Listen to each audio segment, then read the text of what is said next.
Dear students, मैं देशमुख सिंह आज की इनऑर्गेनिक केमिस्ट्री की क्लास में हम डिस्कस करने वाले हैं एक नए टॉपिक के बारे में जिसका नाम है जीनोन के ऑक्साइड्स। लास्ट वीडियो में हमने जीनोन के फ्लोराइड्स के बारे में देखा था और वहां पर हमने बात की थी कि जीनोन के 3 फ्लोराइड्स मुख्यतः ज्ञात हैं, XCF2, XCF4 एंड XCF6। उनकी संरचना क्या होती है, उनकी ज्यामिति क्या होती है और उनमें उन फ्लोराइड्स में जीनोन की संकृत अवस्था क्या होती है। इस वीडियो में हम बात करने वाले हैं जीनोन के ऑक्साइड्स की और ऑक्सीफ्लोराइड्स की। तो अब तक जो जीनोन ऑक्सीजन के साथ रिएक्ट करके जीनोन के ऑक्साइड्स बनाता है, मुख्यतः जो ऑक्साइड ज्ञात हैं वो 2 हैं। एक है आपके पास XCO3 जिसे हम बोलते हैं जीनोन ट्राईऑक्साइड और दूसरा है हमारे पास XCO4 जीनोन टेट्रा ऑक्साइड। अब हमें बात करनी है यहां पर कि इस XCO3 that means xenon trioxide में जीनोन परमाणु की संकृत अवस्था क्या है, इसकी ज्यामिति क्या होगी, इसकी संरचना क्या होगी, इसमें बॉन्ड पेयर और लोन पेयर कितने हैं। तो जैसा कि मैंने आपको पहले वीडियोज में बताया है कि संकरण निकालने के लिए क्या तरीका होना चाहिए, उसी तरीके का मैं यूज करता हूं और फॉर्मूले को इंक्लूड करते हुए मैं बात करता हूं। तो मैंने एक फॉर्मूला बताया था कि n का मान हमें कैलकुलेट करना है। पहले हमें केंद्रीय परमाणु देखना है, केंद्रीय परमाणु में जो संयोजकता कोष में इलेक्ट्रॉन होते हैं उनकी संख्या लिखनी है, उससे जुड़े हुए एक संयोजी परमाणुओं की संख्या लिखनी है, प्लस माइनस आवेश बटे 2। तो यहां से यदि हम बात करें तो n इक्वल टू हमें कैलकुलेट करना है। केंद्रीय परमाणु यहां कौन होगा, जीनोन होगा। जीनोन के बाहरी कोष में चूंकि उत्कृष्ट गैस है, अक्रिय गैस है, बाहरी कोष में इलेक्ट्रॉनों की संख्या कितनी है, 8। एक संयोजी परमाणु क्या इससे जुड़े हुए हैं और एक संयोजी परमाणु मैंने आपको बताए थे FCl, Br, I और H। उनमें से कोई नहीं है, यहां पर ऑक्सीजन है इसलिए हम कुछ भी नहीं जोड़ेंगे, आवेश कोई है नहीं, बटे 2 करेंगे तो ये 8 बटे 2 करते ही मान आएगा 4। और मैंने आपको बताया था कि जब n का मान 4 आए तो आप सबसे पहले क्या कहेंगे, संकरण कौन सा होगा, sp3 संकरण होगा। जैसे ही sp3 संकरण निकल करके आ जाता है तो आपको भी पता है किसी भी अणु में केंद्रीय परमाणु पर जैसे ही हम संकरण का प्रकार ज्ञात कर लेते हैं उसकी ज्यामिति हम उस संकरण के आधार पर बता सकते हैं। चूंकि जीनोन ट्राईऑक्साइड या XCO3 में इस जीनोन परमाणु पर sp3 संकरण निकल करके आया है तो इसकी ज्यामिति कैसी होगी, चतुष्फलकीय होगी। और चतुष्फलकीय ज्यामिति को हम दिखा सकते हैं कुछ इस तरीके से, ये रहा Xc और ये जुड़ गया ऑक्सीजन, 3 ऑक्सीजन आपको यहां जोड़ने, 3 ऑक्सीजन जुड़ गए, इस पर एक लोन पेयर होगा। वो किस तरीके से होगा, अब हम आगे देखते हैं कि bond pair plus lone pair की क्या कंडीशन है इस अणु में। तो n का मान आया है 4, जुड़ने वाले परमाणु कितने हैं उससे हमें कोई मतलब नहीं है, वो एक संयोजी या 2 संयोजी, फॉर्मूले में ही काम में लेना है, उसके अलावा हमें कुछ नहीं देखना। जुड़ने वाले परमाणु कितने हैं, 3, इसका मतलब 3 तो बॉन्ड पेयर है और एक क्या है, लोन पेयर। मान आया था 4, जुड़ने वाले हैं 3, डिफरेंस कितने का, 1 का, इसका मतलब 3 बॉन्ड पेयर और 1 लोन पेयर है। ये तो ज्यामिति हो गई इसकी चतुष्फलकीय, इसलिए मैंने यहाँ पर 3 तो बॉन्ड पेयर बनाए इसकी ज्यामिति में और 1 लोन पेयर दिखाया है। अब हम बात करते हैं इसकी संरचना की। तो जब हम इसकी संरचना देखें तो संरचना देखने पर आप क्या पाएंगे कि XCO3 की संरचना में आप सभी ये जानते हैं कि वहां पर हम क्या है, लोन पेयर को हटा देते हैं, केवल बॉन्ड पेयर ही बॉन्ड पेयर रखते हैं। इस स्थिति में जो इसकी संरचना रिजल्ट के रूप में निकल करके आती है वो आती है पिरामिडीय संरचना, जिसको हम इस तरीके से प्रदर्शित कर सकते हैं। तो ये बात हुई जीनोन के ट्राईऑक्साइड की, XCO3 की, जिसमें जीनोन पर जो संकृत अवस्था है वो sp3 निकल करके आई है। ज्यामिति कैसी है इसकी, चतुष्फलकीय है और संरचना इसकी कैसी है, पिरामिडीय है। क्योंकि संरचना में हम लोन पेयर को कंसीडर नहीं कर रहे हैं इसलिए मैंने यहां से लोन पेयर को हटा दिया है, इसलिए हमारी जो संरचना बनी है वो कैसी बनी है, पिरामिडीय। अब हम बात करते हैं XCO4 की। XCO4 ये हमारा जीनोन का टेट्रा ऑक्साइड है। इसकी यदि हम बात करते हैं तो यहां पर जब हम बात करें तो जीनोन परमाणु के ऊपर जब हम संकृत अवस्था की बात करें तो देखिए n का मान हम यहां कैलकुलेट करेंगे। केंद्रीय परमाणु के बाहरी कोष में उपस्थित इलेक्ट्रॉनों की संख्या, चूंकि यहाँ केंद्रीय परमाणु हमारा जीनोन है इसलिए बाहरी कोष में कितने इलेक्ट्रॉन होंगे, 8। एक संयोजी परमाणु यहाँ पर जुड़े नहीं है क्योंकि ऑक्सीजन जुड़ा है, ऑक्सीजन हमारा द्विसंयोजी होता है तो ये हो गया 0, आवेश कोई है नहीं, 0 बटे 2, तो मान आ गया कितना, 4। जब मान 4 आ गया तो n का मान 4 आते ही अभी मैंने आपको बताया था आप संकरण कौन सा बताएंगे, sp3 संकरण। और जैसे ही sp3 संकरण बताएंगे तो इसकी ज्यामिति कैसी होगी, चतुष्फलकीय ज्यामिति आप लिखेंगे। और जब इसकी चतुष्फलकीय ज्यामिति की हम बात करें तो इसकी ज्यामिति हमको कैसी दिखाई देगी, वो मैं आपको यहाँ रिप्रेजेंट कर रहा हूं। ये Xe और यहाँ पर 4 ऑक्सीजन आपको जोड़ने हैं। ये 4 ऑक्सीजन इस तरीके से जुड़े हुए हैं। यदि हम यहाँ पर देखें इसकी बॉन्ड पेयर और लॉन पेयर की क्या कंडीशन है, bond pair plus lone pair की, तो देखिए मान आया है आपका 4, जुड़ने वाले परमाणु भी कितने हैं आपके 4। इसका मतलब चारों ने ही बॉन्ड बना रखा है। इसका मतलब चारों ही बॉन्ड पेयर हैं और कोई भी लॉन पेयर नहीं है। आपने वेस्पर पढ़ा था, वेस्पर का पहला पोस्टुलेट ये कहता है, पहला बिंदु ये कहता है कि यदि किसी भी अणु में किसी भी केंद्रीय परमाणु पर कोई भी लॉन पेयर नहीं हो तो उस अणु की ज्यामिति और संरचना समान होती है, क्योंकि ज्यामिति में हम बॉन्ड पेयर और लॉन पेयर दोनों को कंसीडर करते हैं और संरचना में हम केवल बॉन्ड पेयर को ही कंसीडर करते हैं। लेकिन यदि कहीं लॉन पेयर नहीं होता है तो उस अणु की ज्यामिति और संरचना समान होती है, ऐसा वेस्पर ने बताया था। तो उस बेसिस पर यदि हम XeO4 या जीनॉन टेट्रा ऑक्साइड की यदि हम संरचना की बात करें तो संरचना भी कैसी निकल करके आएगी, संरचना भी इसकी होगी चतुष्फलकीय। तो जो वेस्पर का पहला पोस्टुलेट है वो यहाँ XeO4 में लागू होता है। इसका मतलब यदि किसी भी अणु में किसी भी केंद्रीय परमाणु पर कोई भी अयुग्मित इलेक्ट्रॉन युग्म नहीं है, कोई भी लॉन पेयर नहीं है, तो उसकी ज्यामिति और संरचना समान होती है। जैसा कि XeO4 में यहाँ पर चतुष्फलकीय ज्यामिति और संरचना दिखाई दे रही है। अब जीनॉन के ऑक्साइड के बाद हम बात कर रहे हैं जीनॉन के ऑक्सीफ्लोराइड की। तो अब तक जीनॉन के बहुत सारे ऑक्सीफ्लोराइड्स ज्ञात कर लिए गए हैं, लेकिन उनमें से प्रमुख ऑक्सीफ्लोराइड जो हैं वो मुख्यतः ये 3 है। पहला तो है XeOF2, दूसरा है XeOF4 और तीसरा है XeO2F2। और भी ऑक्सीफ्लोराइड हैं लेकिन उनका स्थायित्व इन 3 की तुलना में बहुत कम होता है, इसलिए ज्यादा प्रचलित ये 3 ही जीनॉन के ऑक्सीफ्लोराइड हैं जिनमें हमें इनकी संरचना और ज्यामिति की बात करनी है।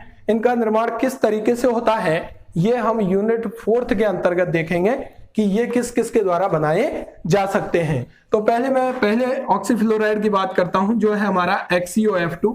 यहां पर यदि हम केंद्रीय परमाणु की बात करें तो देखिए मैंने केंद्रीय परमाणु को निर्धारित करने का तरीका आपको बताया था कि जिसकी संख्या कम होती है वह सेंट्रल एटम होता है। यहाँ पर 2 फ्लोरीन है, 1 ऑक्सीजन है और 1 जीनॉन है। तो जीनॉन और ऑक्सीजन में से ही केंद्रीय परमाणु होगा। यदि हम बात करें जीनॉन और ऑक्सीजन की इलेक्ट्रोनेगेटिविटी की, फिर हम देखते हैं जब समान संख्या हो कि विद्युत ऋणता क्या है, जिसकी विद्युत ऋणता कम होती है वह केंद्रीय परमाणु होता है। तो जीनॉन की विद्युत ऋणता ऑक्सीजन की तुलना में कम है, इसलिए यहाँ पर जीनॉन केंद्रीय परमाणु है। जब हम यहाँ पर इसकी संकृत अवस्था निकालेंगे वही तरीका N= इसके बाहरी कोश में इलेक्ट्रॉनों की संख्या कितनी है, चूंकि उत्कृष्ट गैस है, उत्कृष्ट गैस के बाहरी कोश में इलेक्ट्रॉनों की संख्या हमेशा 8 होती है। चूंकि ऑक्सीजन हमारा 2 संयोजी परमाणु है, जबकि हमारे फॉर्मूले में क्या लिखा था, एक संयोजी परमाणुओं की संख्या। तो इससे एक संयोजी परमाणु कितने जुड़े हुए हैं, 2। ऑक्सीजन का हम इसलिए नहीं जोड़ रहे क्योंकि ऑक्सीजन हमारा 2 संयोजी है। एक संयोजी के रूप में हमने 2 जोड़ दिया, आवेश इस पर कोई है नहीं, बटे 2 हम यहां से करेंगे तो मान आएगा 5। और जब n का मान 5 आए तो यहां से हम दिखा सकते हैं कि इसमें कौन सा संकरण होगा, sp3d संकरण होगा। sp3d संकरण में इसकी ज्यामिति कैसी होगी, तो ज्यामिति sp3d संकरण में निकल करके आती है TBP, जिसे हम बोलते हैं त्रिकोणीय द्विप्रेमीय ज्यामिति। अब हम बात करते हैं यहाँ पर इसमें बॉन्ड पेयर और लॉन पेयर की, वो हम कैसे देखेंगे। तो देखिए इनका मान आपका निकल के आया 5, जबकि जुड़ने वाले परमाणु इस केंद्रीय परमाणु से कितने हैं, 2 फ्लोरीन है और 1 ऑक्सीजन है। इसका मतलब कितने परमाणु जुड़े हुए हैं, कुल टोटल 3, और मान आया है 5। इसका मतलब 3 तो बॉन्ड पेयर है और 2 क्या है, लॉन पेयर है। तो बॉन्ड पेयर और लॉन पेयर की जो कंडीशन है इस अणु में, इस ऑक्सीफ्लोराइड में, वो आती है 3 bond pair and 2 lone pair. अब यदि हम यहाँ पर इसकी संरचना की बात करें तो देखिए TBP ज्यामिति में इधर बनाता हूं पहले कि TBP ज्यामिति हमारी कुछ इस तरीके की होती है। ये त्रिकोणीय समतलीय भाग हम उसका दिखा सकते हैं। यहाँ पर ये बीच में Xe जुड़ा हुआ है और इससे एक ऊपर भाग और एक नीचे। अब हमें यहाँ पर 3 तो बॉन्ड पेयर दिखाने हैं और बॉन्ड पेयर के रूप में हमें कौन जोड़ना है, 2 फ्लोरीन जोड़ने हैं, 1 ऑक्सीजन जोड़ना है। और टीबीपी ज्योमेट्री में मैंने आपको बताया था कि जो more electronegative atom that means अधिक ऋण विद्युतीय तत्व होगा वह अच्छी स्थिति पर जाता है। अच्छी स्थिति हमारी ये दो है, तो यहाँ पर दोनों फ्लोरीन्स को जोड़ दिया गया, क्योंकि फ्लोरीन और ऑक्सीजन में से फ्लोरीन की विद्युत ऋणता ज्यादा है, इसलिए वो जाएंगे यहाँ पर। अब बचा हमारे पास एक ऑक्सीजन जिसको हमें बॉन्ड पेयर के रूप में जोड़ना है, वो जाएगा निरक्षीय, जो 3 स्थितियां इनमें से एक स्थिति पर ऑक्सीजन द्विसंयोजी होता है, इसलिए मैंने यहाँ जोड़ दिया ऑक्सीजन। 2 हो गए यहाँ पर लोन पेयर, तो मैं लोन पेयर को कुछ इस तरीके से यहाँ पर रिप्रेजेंट कर सकता हूँ। लोन पेयर हमेशा निरक्षीय स्थितियों पर जाते हैं त्रिकोणीय द्विपरिमाणीय में। ये 3 होती हैं निरक्षीय स्थितियां और 2 होती हैं अक्षीय स्थितियां। ये बात हो गई इसकी ज्यामिति की। चूंकि ज्यामिति में हम बॉन्ड पेयर लोन पेयर दोनों को कंसीडर करते हैं। अगर हम बात करें यहाँ पर संरचना की, तो संरचना में दोनों लोन पेयरों को हटाना पड़ेगा, और जैसे ही हम दोनों लोन पेयरों को हटाएंगे तो ये जीनोन का जो ऑक्सीफ्लोराइड है वो कुछ इस रूप में दिखाई देगा। ये XC, ये डबल बॉन्ड O, ये F और ये F। तो इसकी संरचना जस्ट लाइक आपको किस आकार की दिखाई दे रही है? टी आकार की संरचना आपको दिखाई दे रही है। जो मैंने टेबल आपको बनाई थी, उस टेबल में मैंने sp3d संकरण में 4 कंडीशन लिखी थी। उनमें से एक कंडीशन में जब बॉन्ड पेयर 3 हो, लोन पेयर 2 हो, तो कैसी संरचना बताई थी वहां पर? टी आकार। तो ये XeOF2 का जो अणु है वो टी आकार की संरचना एवं टीबीपी त्रिकोणीय द्विपरिमाणीय ज्यामिति को प्रदर्शित करेगा, जिसमें जीनोन की संकृत अवस्था sp3d होगी। यदि हम बात करें इस दूसरे ऑक्सीफ्लोराइड की जिसका नाम है XeOF4, यहां पर जीनोन की यदि हम संकृत अवस्था देखें तो n इक्वल टू केंद्रीय परमाणु हमारा जीनोन होगा। वो मैंने कारण यहां पर आपको स्पष्ट कर दिया था। यहां पर बाहरी कोश में इलेक्ट्रॉनों की संख्या देखेंगे तो कितनी हो गई? 8। ये द्विसंयोजी है, ये एक संयोजी है। कितने हैं एक संयोजी? 4। आवेश कोई है नहीं, बटे 2। जो हमारा तरीका है उससे ही हम चल रहे हैं। 12/2 मान आया 6। जब n का मान 6 आए, मैंने क्या बताया आपको? संकरण कौन सा होगा? sp3d2 संकरण होगा। और जैसे ही sp3d2 संकरण की हम बात करेंगे तो ज्यामिति यहां पर कैसी निकल करके आएगी? इस अणु की अष्टफलकीय ज्यामिति निकल करके आएगी, जिसे हम कुछ इस तरीके से प्रदर्शित कर सकते हैं। ये केंद्रीय परमाणु होगा और ये एक ऊपर और एक नीचे। यदि हम यहाँ पर बॉन्ड पेयर और लोन पेयर की बात करते हैं तो देखिए मान आया निकल करके 6। जुड़ने वाले परमाणु की संख्या 4 फ्लोरीन है और 1 ऑक्सीजन है। टोटल बॉन्ड पेयर कितने हो गए? 5। इसका मतलब लोन पेयर कितना हो गया? 1। तो यदि हम इस अणु में बात करें किसकी?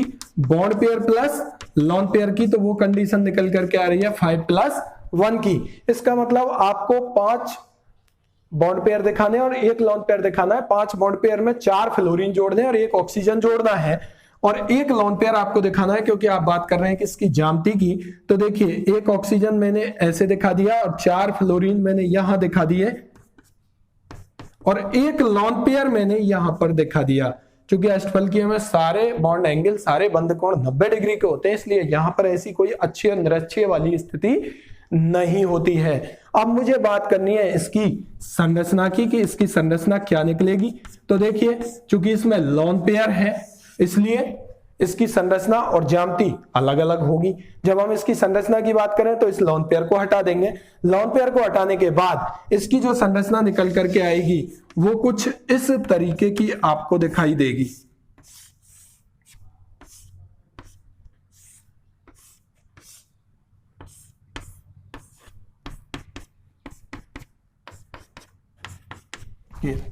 इस तरीके की संरचना को हम कैसी संरचना बोलते हैं? वर्ग पिरामिडीय संरचना। जब भी अष्टफलकीय की मैंने सारणी जो बनाई थी, उस सारणी में मैंने 3 कंडीशन बताई थी sp3d2 संकरण में। यदि 6+0 आए तो उसकी संरचना अष्टफलकीय ही होगी। यदि 5+1 आए, 5+1 का मतलब है 1 लोन पेयर आ जाए, तो ये अष्टफलकीय जो संरचना थी वो किस में कन्वर्ट हो जाएगी? वर्ग पिरामिडीय संरचना में। एक टांग इसकी यहां से तोड़ दिए, ठीक है। और हम ये बात करें कि यदि मान लीजिए 2 लोन पेयर आ जाए, 4+2 की कंडीशन होती तो ये भी हम हटा देते, तो वो बनती हमारी फिर वर्ग समतलीय संरचना। ये 3 कंडीशंस होती हैं, ठीक है। अब हम बात कर रहे हैं तीसरे फ्लोराइड ऑक्सीफ्लोराइड की, जिसका नाम है XeO2F2। तो देखिए यहां पर वही संकरण का प्रकार, यदि हम जीनोन केंद्रीय परमाणु इस पर देखें तो n इक्वल टू केंद्रीय परमाणु के संयोजकता कोष में उपस्थित इलेक्ट्रॉन कितने हैं? 8। एक संयोजी परमाणु, ये 2 संयोजी है, एक संयोजी है, 5 में से जुड़ा हुआ है एक। तो कितने हैं 2, आवेश कोई है नहीं बटे 2, तो ये मान आ गया 10/2, मान आया 5। और जब इनका मान 5 आए तो संकरण मैंने आपको क्या बता रखा है, sp3d संकरण, ठीक है, 1 और 3 4 और 1 5। और sp3d संकरण आते ही इसकी ज्यामिति कैसी होगी, त्रिकोणीय द्विपरिमीय ज्यामिति आप बना सकते हैं। अगर हम बात करें यहां पर इसके bond pair plus lone pair की क्या कंडीशन है, तो देखिए मान आया है 5, जुड़ने वाले कितने हैं 2 और 2 4, तो इसका मतलब 4 तो बॉन्ड पेयर है और 1 क्या है लोन पेयर है, तो स्थिति आ गई 4+1। तो जब हम बात करें कि इसकी संरचना कैसी हमको दिखाई देगी, तो लोन पेयर के आते ही ये आपको पता चल गया कि इसकी संरचना और ज्यामिति अलग अलग होगी, क्योंकि वेस्पर ने यह कहा था जिस अणु में केंद्रीय परमाणु पर कोई भी लोन पेयर नहीं होता उसकी संरचना और ज्यामिति समान होती है। लेकिन जैसे ही दूसरा पोस्टुलेट ये कहता है कि जैसे ही लोन पेयर आ जाता है किसी भी अणु में किसी भी केंद्रीय परमाणु के पास, तो वह विकृत रूप में आ जाता है, उसकी ज्यामिति और संरचना अलग अलग हो जाती है। तो यहां पर हम बात करें इसकी, तो इस वजह से यदि हम इसकी संरचना को देखें कि XeO2F2 की संरचना क्या होगी, तो इससे पहले हम बात कर लेते हैं इसकी ज्यामिति की। ज्यामिति तो संकरण के आधार पर निर्धारित होती है और संरचना हम बॉन्ड पेयर और लोन पेयर के आधार पर डिसाइड करते हैं। तो हम यहां पर इसकी ज्यामिति यदि बनाए तो वो ज्यामिति कुछ इस तरीके से बनेगी। ये है आपका Xe और मैं त्रिकोणीय द्विपरिमीय ज्यामिति यहां बना रहा हूं, और एक ऊपर और एक नीचे। आपको पता है ऊपर नीचे वाली जो कंडीशन है वो अच्छी होती है, और ये वाली त्रिकोणीय समतलीय वाली जो कंडीशन है वो निरक्षीय है। यहां पर जो मोर इलेक्ट्रोनेगेटिव एटम होता है वो ऊपर जाता है, कहां अच्छी स्थितियों पर जाता है, इसलिए मैंने दोनों फ्लोरीन को कहां जोड़ा है, अच्छी स्थितियों पर जोड़ा है। अब मुझे 2 ऑक्सीजन भी जोड़ने हैं, 2 ऑक्सीजन में कहां जोड़ूंगा, द्विसंयोजी है, द्विसंयोजी है, ठीक है, डबल बॉन्ड से जोड़ दिया, और एक लोन पेयर है, तो एक लोन पेयर को मैं दिखा देता हूं निरक्षीय, क्योंकि अधिक ऋण विद्युतीय तत्व त्रिकोणीय द्विपरिमीय ज्यामिति में हमेशा अच्छी स्थिति पर जाता है और लोन पेयर हमेशा निरक्षीय स्थितियों पर जाता है, ठीक है। अगर हम अब यहां पर, ये तो हो गई इसकी टीबीपी ज्यामिति, त्रिकोणीय द्विपरिमीय ज्यामिति। अगर हम इसकी संरचना की बात करें तो मैंने आपको बता रखा है कि ज्यामिति और संरचना में इतना सा अंतर है कि यहां पर हम बॉन्ड पेयर लोन पेयर दोनों को दिखाते हैं, यहां पर हम केवल और केवल बॉन्ड पेयर को दिखाते हैं, बंदी इलेक्ट्रॉन युग्मों को। तो जैसे ही मैं लोन पेयर को इस टीबीपी ज्यामिति में से हटाऊंगा, ये वाला पोर्शन में खत्म करूंगा, तो ये कुछ इस तरीके से आपको दिखाई देगा। ये Xe, ये F, ये F, ये डबल बॉन्ड O और ये डबल बॉन्ड O, इस तरीके का अणु ये दिखाई देगा। ये लोन पेयर हमने खत्म कर दिया जो इधर दिखाई दे रहा था। कैसी आकार की संरचना बनी है, के आकार, वो बात अलग है, ये आपको उल्टा दिखाई दे रहा है, लेकिन ये किस आकार की संरचना है, के आकार की, क्योंकि sp3d संकरण में मैंने आपको ये 4 कंडीशन बताई थी। यदि ये कंडीशन हो तो संरचना कैसी बनती है, संरचना भी टीबीपी बनती है, क्योंकि यहाँ पर कोई भी लोन पेयर नहीं है। एक लोन पेयर आते ही एक टांग तोड़ दो इस टीबीपी में से, ये टांग जैसे इसकी तोड़ी तो कैसा आकार बना, के आकार, ठीक है। 2 लोन पेयर आते ही, 2 लोन पेयर आते ही इधर 2 लोन पेयर लगा दें, 1 और 2 यहां से हटाएंगे तो ये कैसा आकार बना था, जैसे बना था XeOF2 में, कैसा बना था, टी आकार। भाई 2 लोन पेयर यदि होंगे तो यहां पर आप ये महसूस करके चलें कि यहां पर लोन पेयर और लोन पेयर है, ठीक है, और यहां पर मान लीजिए कोई अणु जुड़ा है, ठीक है, तो ये दोनों हटेंगे तो ये कैसे आकार का बनेगा, टी आकार का। अगर 2+3 की कंडीशन आ जाए, मतलब 3 लोन पेयर हो, इधर भी कुछ नहीं जुड़ा हो, इधर भी लोन पेयर ही हो, तो इन तीनों को हटाना पड़ेगा, तीनों को हटाएंगे तो कैसी संरचना बनेगी, संरचना बनेगी कुछ इस आकार की, जैसा आपने जीनोन के फ्लोराइड में देखा था XeF2 में, तो यहां पर बनती है संरचना रेखीय। तो यह बात हुई जीनोन के ऑक्साइड्स, जीनोन के फ्लोराइड्स और जीनोन के ऑक्सीफ्लोराइड में जीनोन की संकृत अवस्था क्या होती है, उसकी ज्यामिति क्या होगी, उसकी संरचना क्या होगी, उसमें बॉन्ड पेयर और लोन पेयर कितने होंगे, और यह संरचना ज्यामिति से भिन्न होगी या समान होगी। अगली क्लास में हम बात करेंगे द्विध्रुव आघूर्ण की।